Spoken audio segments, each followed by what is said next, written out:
जय गुरुदेव और सभी गुरु भक्तों को हरे महादेव। जय गुरुदेव। काफ़ी प्रश्न और भी आए हैं गुरु भाई जी के पास में, जिन्होंने किसी ने शारीरिक परेशानी का कहा, किसी ने सुख दुख के बारे में कहा, किसी ने अब देखो सुख दुख जीवन में आते जाते रहते हैं।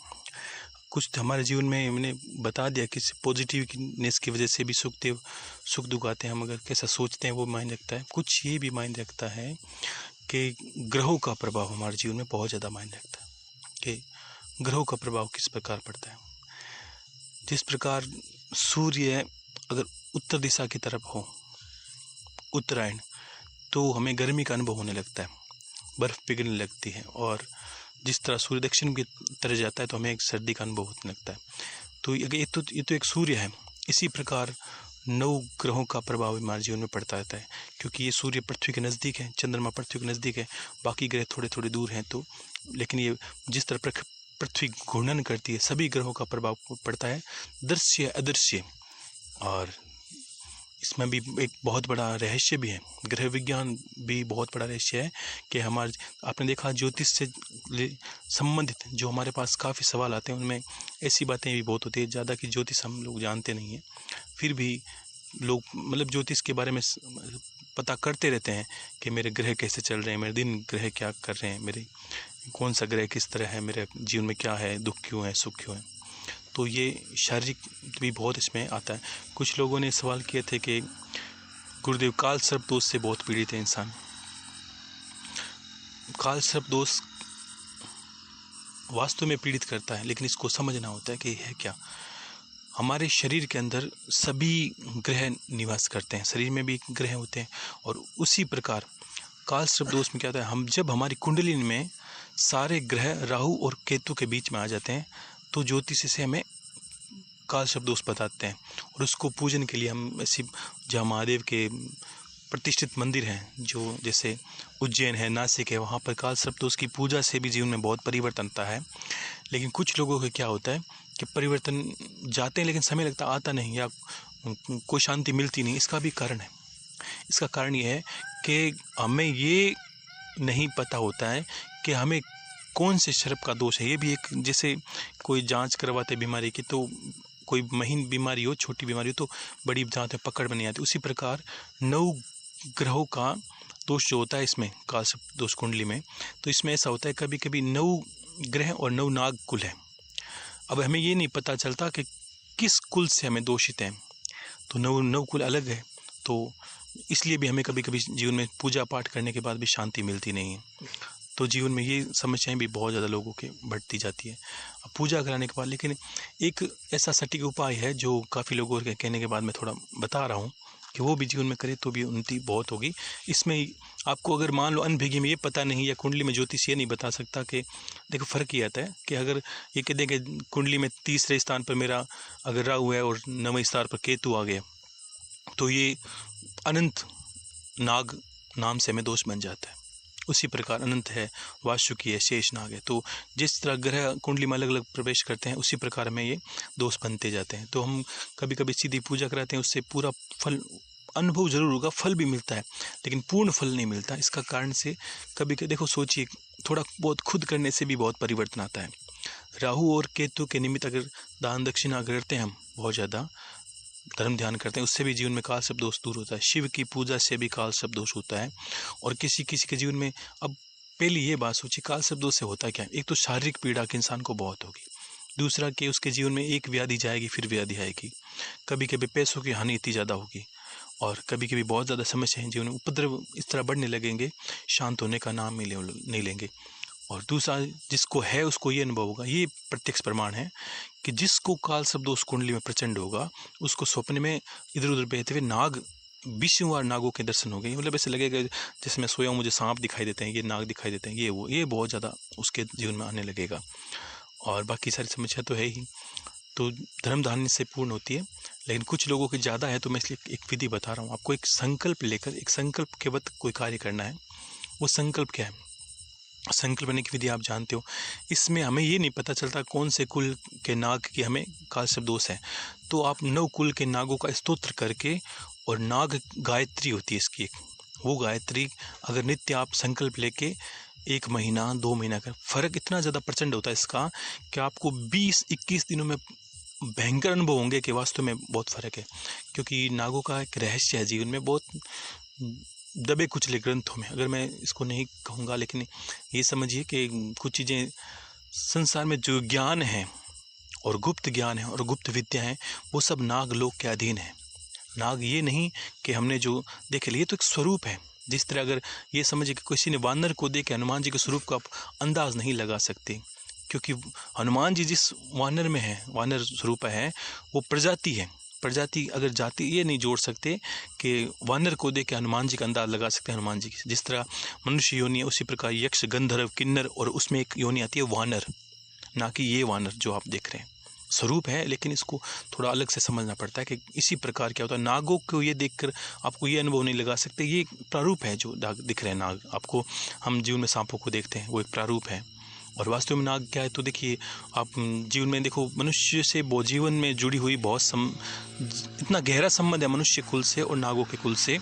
आप ये देखिए जीवन में इतिहास में दिखाएं तो आपको पता चलेगा कि विष्णु भगवान शेष सैया पे हैं, भगवान शंकर के गले में नाग है। तो ये सिर्फ नागों को इस तरह मत देखिए। जो तस्वीर है ये कोई प्रारूप नहीं है भगवान का, ये हमारी भावना का द्वारा बनाया गया चित्रण है। तो ये समझिए नागों, और इतिहास और ज़्यादा देखोगे तो आप पता चलेगा कि जैसे भगवान लक्ष्मण जी है राम के साथ, वो कौन क्या, वो शेषनाग है। वही भगवान बलराम जी है, वो क्या, वो भी शेषनाग है। तो फिर नाग कुल है ऐसे, अगर इस तरह नागों को नहीं ले सकते। और ज़्यादा इतिहास में जाएंगे, महाभारत में ऐसे भी आपको समझ में आएगा, पढ़ोगे तो कुंती नागकुल से थी। और ये भी समझ में आएगा कि भीम एक बार जब किसी ने विष पिला के कौरवों ने उसको नदी में डाल दिया था, तभी नागकुल के जो वासुकी थे उन्होंने उनको एक प्याला पिलाया था विष का। उसको पीने के बाद भीम का बल अतुलनीय हो गया था। और नाग देवता के अंदर बल का बहुत प्रभाव होता है। नागों की सेवा उपासना करने से जिन्हें बल का बहुत ज़्यादा महत्व बढ़ता है। बलराम जी क्या नाम है, बल का महत्व है। भगवान लक्ष्मण जी में कितना बल था, बहुत बल था। तो ये नागकुल है। और ज़्यादा जाएंगे तो मेघनाथ, जिस स्त्री से शादी की थी मेघनाथ ने, सुलोचना, वो नाग कन्या थी।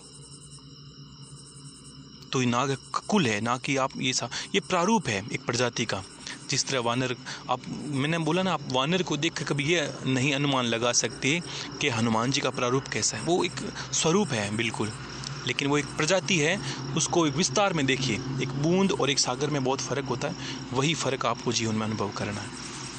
तो ये मैं विषय पे आता हूँ कि आपको जिसको काल सर्प दोष हो तो उसको क्या कर सकता है कि एक नाग स्तोत्र आता है नवनाग का, और एक गायत्री आती है नवनाग की। वो गायत्री अगर आप सुनते हो, जिसको पीड़ित है, तो मैं ये आपको प्रदान करता हूँ। आप करोगे तो ये आपके जीवन में फलित हो जाएगा।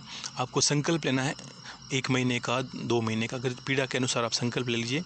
और एक क्या करना है, नाग का स्वरूप लाना। आप कहीं से भी जो पूजन सामग्री मिलती है, एक स्वरूप ला के नाग देवता स्थापित करके एक जगह पर, जहाँ चावल की ढेरी बना कर स्थापित करके, दोनों साइड में 2 सुपारी लगा के ये लगाना है।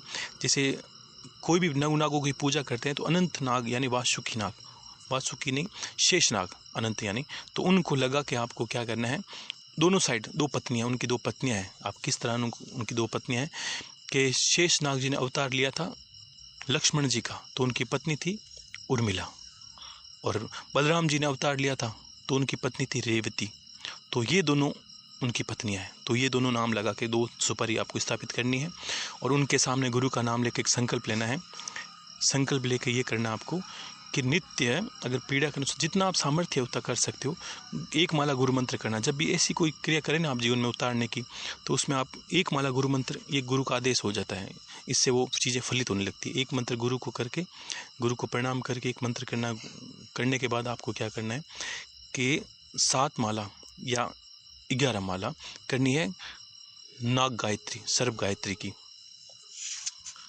ओम नव कुलाय विद्महे विषदंताय धीमहि तन्नो सर्प प्रचोदयात। ये गायत्री है, नाग गायत्री, शर्प गायत्री बोलते हैं इसको।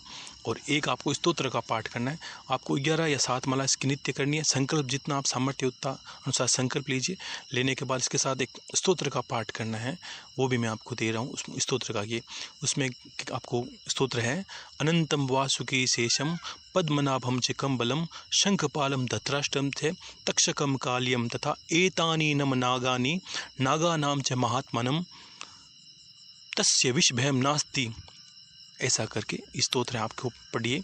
इसको अच्छे से पढ़ने से बाद आपको ये आपको कहीं भी मिल जाएगा। ये स्तोत्र का आप 21 या 11 बार पाठ करें। और विशेष आपको नाग सर्प गायत्री करने से आपकी पीड़ा में, आपके जीवन में जो भी उपद्रव वो शांत होने लगेंगे। आपको बस महीने या 1 महीने का संकल्प जितना भी आप सामर्थ्य होता लेके ऐसे कर सकते हैं, तो इससे बहुत होगा। और ये जब आपका संकल्प पूरा हो जाए तब उस नाग देवता को और दोनों सुपारी जो उनके दोनों विसर्जित उनके पत्नी सहित विराजमान किया है, उनको क्या करना है, आपको किसी चलते नदी में, जिस तरह आप पूजन करवाते हैं पंडित, उस तरह चलती नदी में उनका विसर्जन करना है आपको। ऐसा करने से भी आपके जीवन में बहुत ज़्यादा परिवर्तन आएगा, आशीर्वाद है।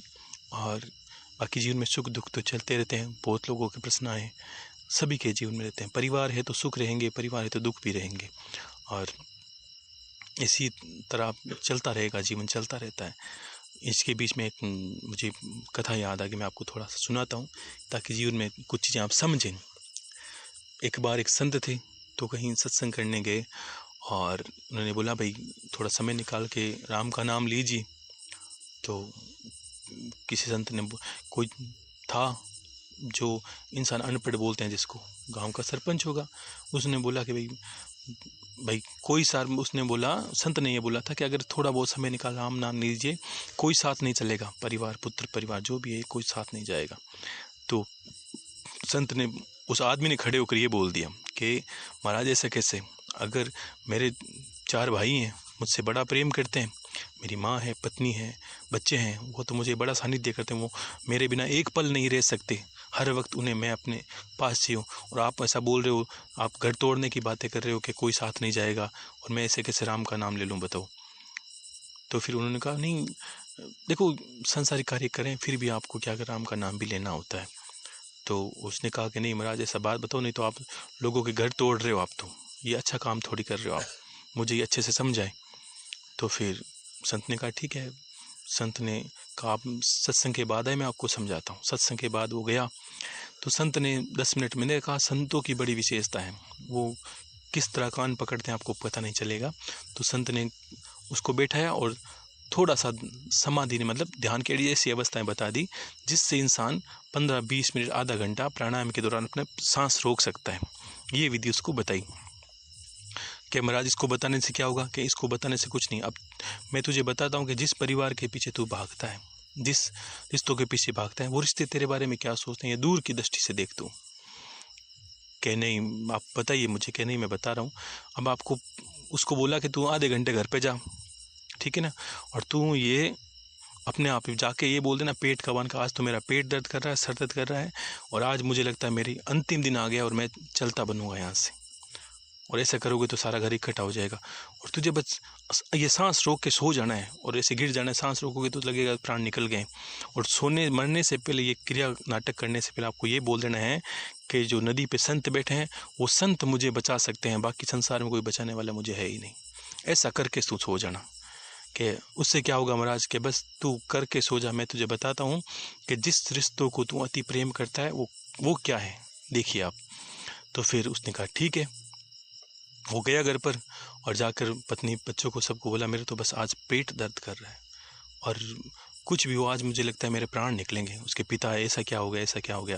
परिवार में था एक शारीरिक प्रेम होता है वो, और होने से सारे लोग, उसके भाई भी इकट्ठा हो गए जो उसके लिए प्राण देने को तैयार थे। तो फिर करते करते सारा घर इकट्ठा हो गया, और मरते हुए वो मूर्छा से आने लगी झूठ में ही। और उसने बोल दिया कि अब बस नदी पे एक संत है, महाराज जी आए, अगर बचाने वाले तो वही है, बाकी मुझे दुनिया में कोई बचाने वाला है ही नहीं। ऐसा करके उसने वो संत के बताए हुए प्राणायाम से सांस को रोका, सो गया, लेट गया। अब घर वाले चिल्लाए, जोर जोर से रोना हुआ, गली मोहल्ले वाला आया, क्या हुआ क्या हुआ, कि बस मेरा बड़ा लड़का चल बसा। भाई रोने लगे और जोर जोर से छाती पीट रहे हैं, भाई तू क्यों गया, मुझे, मैं मर जाता। कोई माँ बोल रही है मैं मर जाती, पिता बोल रहा है मैं बूढ़ा था, तूने तो कुछ देखा ही नहीं, मैं मर जाता। पत्नी अलग से रो रही है, बच्चे अलग से रो रहे हैं। बढ़िया। और अंदर अंदर वो जो इंसान था वो अंदर अंदर सोच रहा है, देखो कितना प्रेम करते हैं मुझसे, मेरे लिए मरने को तैयार हैं। लेकिन उसको क्या एक बात याद आ गई कि फिर रोते रोते सब लोगों को, कि उसने बोला था मरने से पहले अगर कोई मुझे बचाने वाला है तो एक कुटिया पे संत बैठा है, वो मुझे बचा सकता है। अगर बचाना, अगर वो जानता है विधि, तो सब लड़कों को बोला उसको बुला कर लाओ भाई, अगर कल ने वो कुछ कुछ कर दे तो हमारा तो घर बच जाएगा। वो भागे उस भाई और संत को बोला, भाई महाराज आप बचाइए किसी तरह, आपको जो चाहिए, जो दक्षिणा, जो भी इच्छा होगी आपके लिए हम आश्रम बना देंगे, आपके लिए मंदिर, जो भी आपकी इच्छा हो मांग लेना, बस ये तो लड़का बचना चाहिए। महाराज ने बोला बच जाएगा, कोई दिक्कत नहीं है, इसमें तो कोई बड़ी बात नहीं, इसमें तो कोई दिक्कत नहीं। झूठ में ही उसने कोई आंखें बंद की और देख के ये बोला कि देखो यमराज आए हैं तो प्राण ले जाएंगे, ये ध्यान रखना, आप खाली नहीं जा सकते, वो यम के दूत आए हैं और प्राण जरूर ले जाएंगे किसी के, और आपका हितैषी है, कोई दिक्कत नहीं है। और झूठ में उसने बुला दिया, भाई ये कैसा है, कोई दूध का कटोरा लाओ, और झूठ मूठ में ऐसा कोई खीर जैसा बना दिया, उसके चारों तरफ घुमा के उसके जो शीश था उसके पास रख दिया, और बोला जो इसका प्रेमी है वो पिए और वो जाए ये इसको छोड़ा दे, पिंड छुड़वा दे, ये बच जाएगा, आपके घर का कल्याण ही कल्याण है, आपके घर का तो मोजीज इंसान है, आपके घर का प्रेमी है, इसके बिना तो आप जी नहीं सकते, ये बच जाएगा, ये मेरी जिम्मेदारी है, वो पिए सो जाए, उसको ये जिंदा हो जाएगा। अब बस यही तो नहीं कर सकते दुनिया वाले, अब कौन करे। तो फिर सब लड़के थे, बोला भाई ये, भाई इधर उधर देखने लगे तो कहा के तो सब लोग रो रहे थे जोर जोर से, और महाराज ने तो संशय कर दी, वो करते ही वो तो सब चुप हो गए एक झटके में, और इधर उधर देखने लगे भाई ये कौन, तो बोला कि ये पिता है, बूढ़ा है, इसने अपनी ज़िंदगी देख ली है, पूरा जीवन जी लिया है, इसका क्या काम है। सब लड़कों ने बोला भाई पिताजी को पिला दीजिए आप, इनका क्या देखना है बुढ़ापे में। तो पिताजी ने कहा नहीं, मेरे तो बुढ़ापे में अब सुख आया है, मैं कैसे छोड़ के जा सकता हूँ, मुझे तो अभी बहुत कुछ देखना है, अभी तो शरीर में आराम है, अभी तो बुढ़ापे में सुख आया, 2 रुपये से बस बच्चे हैं। तो फिर क्या है, इसकी माँ को पिला दो, माँ के लिए तो बेटा सर्वे सर्वा है। तो फिर माँ ने कहा नहीं, अगर मैं मर गई तो इस बूढ़े इंसान की सेवा कौन, मेरे पति की सेवा कौन करेगा। के तो रो रहे, तो कि यही सेंसेस पड़ गया कि अब पीने कौन वाला है। तो क्या इसके 2-3 भाई इसको पिलाओ, बड़े प्रेमी है, उन्होंने बोला भाई के बिना तो जी नहीं सकते, महाराज ने कहा। अब वो एक दूसरे देखने लगे, कह नहीं मेरे तो बच्चे छोटे हैं, किसने कहा मेरे बच्चे बड़े हैं, किसने कहा मेरी पत्नी है, ये है, सब ने बहाना। तो फिर सोचा कि एक इंसान की सबसे ज़्यादा पत्नी है प्रेमी, पत्नी। अब इस पत्नी का तो सारा कुछ यही था संसार, और पत्नी का सब कुछ यही है, इसको पिला दीजिए। और पत्नी पूरी तरह से चिल्ला रही थी, लग रहा था भाई बिल्कुल ये तो कुछ कर ही नहीं, बेचारी क्या करेगी। और पत्नी रोते रोते चुप हुई, बोली कि ऐसा है कि मैं तो पी नहीं सकती, ठीक है ना, 10-12 दिन तो मुश्किल से निकाल लूँगी इसके पीछे रो रो के, 12-13 दिन कोई दूसरा देख लूँगी इसके जैसे और मिलेंगे। मैं पी नहीं सकती इसके पीछे, ये तो जीता हो नहीं हो, मैं मरूँ। तो फिर वो इंसान सुन रहा था, ये ध्यान रखिए, सब विषयों के पीछे जो इंसान झूठ में मरा हुआ था वो सब सुन रहा था। तो उसको भ्रम निकल गया, देखो कितना झूठ में रो रहे हैं सब लोग, किसी को, अब सबको अपना मोह है, सबको अपनी प्राण का मोह है। ये दुनिया बड़ी विचित्र है, देखा ना, जीव लगते हैं, लड़ते हैं एक रोटी के टुकड़े के चक्कर में, पशु भी लड़ते हैं, एक सबको अपनी प्राण का मोह, ये बहुत बड़ा है। ये दुनिया चाहे कुछ भी बोले, लेकिन सत्य ये है जो 100% इस तरह खरा सत्य है कि जिसको आप अनुभव करेंगे जीवन में, आज नहीं तो कल जरूर अनुभव करेंगे, कि अपने प्राण की सब रक्षा करना चाहते हैं, बाद में रिश्ते आते हैं। तो सोते सोते सब समझ गया, उसके सारा प्रेम निकल गया कि नहीं, कोई नहीं है, ना पिता है, ना माँ है, ना भाई है, ना बंधु है, ये सब एक शरीर के प्रेमी है। अब इसको लगे ना मेरे शरीर की जगह किसी का शरीर जाने वाला है, तो ये उस वक्त पीछा छोड़ देंगे कि नहीं। तो महाराज हंसे, और हंसने के बाद सीधे पूछा, भाई ऐसा है कि मैं पी लूँ और क्या करूँ। तो महाराज तो खाने के शौकीन थे, मेरी तरह मीठा खाने के, तो उन्होंने बोला ठीक है भाई, खीर है, मुझे पिला दो। तो मुझको महाराज को पिला दिया, और महाराज को बोला कि हाँ महाराज आप पी लो, आपके पीछे तो हम बड़ा चबूतरा बना देंगे, ये बना देंगे। तो महाराज हंसा और पी के उसको हाथ लगाया, भाई उठ जा और ठीक है रहे परिवार के साथ। तो कहा महाराज मैं अब परिवार के साथ अब नहीं रह सकता, मैं परिवार के पास, आपने तो मुझे जीते जी दिखा दिया कि क्या है पीछे दुनिया। इसलिए मोह होना चाहिए, अच्छा है, लेकिन अंदर के अंदर ये चेतना भी होनी चाहिए कि मोह है कहाँ तक चलेगा ये मोह, एक सीमा के पास सब टूटने वाला है। तो यही तो सुख, इसी के पीछे जिसको हम सुख समझ रहे हैं वो सुख है नहीं, और इसको हम दुख मान रहे हैं वो भी दुख है नहीं। हमारे पाले हुए हैं सारे। हमने कहा कि ये होना चाहिए, वो नहीं हो रहा है, वो दुख है। हमने कहा वो नहीं होना चाहिए और वो हो गया, तो हमारे लिए दुख का कारण बन गया। तो यही तो सुख दुख का फेर दुनिया में चलता रहता है।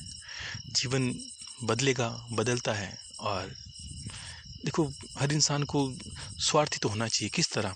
शरीर से लेकर नहीं, सबसे पहले आत्मा को, गति को लेकर। हमेशा संतों की वाणी में ऐसे बोलते हैं, सबको आत्मगति लगना जरूरी है। ये अब कितना एक सत्य, ये बात सोचिए, हर इंसान जो सुन रहा है ये बात अंदर आप अनुभव कर देखिए कि जब से जन्मे हैं आप दुख की लिस्ट बनाइए तो आपको लगेगा सिर्फ दुख ही था।